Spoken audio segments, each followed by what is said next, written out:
भारतको पश्चिम बङ्गाल सरकारले रोहिङ्ग्या र बङ्गलादेशी मुसलमानहरूलाई धपाउँदा नेपाल छिर्न सक्ने भन्दै झापाका सीमावर्ती नाकामा कडाई गरिएको छ। भारतीय गृह मन्त्रालयले पश्चिम बङ्गालमा encounter specialist IPS Ajay Pal शर्मालाई 5 वर्षको लागि नियुक्त गरेको छ।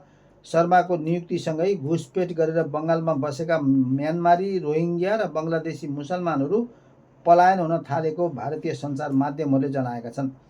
बङ्गलादेश र म्यानमारले आफ्नै नागरिकलाई स्वीकार नगर्ने भएपछि भारतमा लुकेर बसेका उनीहरू खुल्ला सिमाना भएकाले नेपाल छिर्न सक्ने खतरा बढेको हो।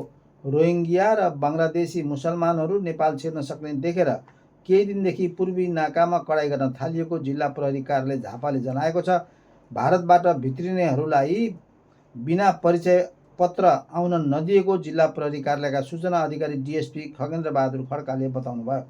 भारतसँग नजिक रहेको झापाका सीमावर्ती मुस्लिम बस्तीहरूमा केही रोहिङ्ग्या र बङ्गलादेशी मुसलमानहरू आएर बसेको हुन सक्ने आशंका गरिएको छ, तर प्रहरीले त्यसबारे आधिकारिक जानकारी भने गराएको छैन।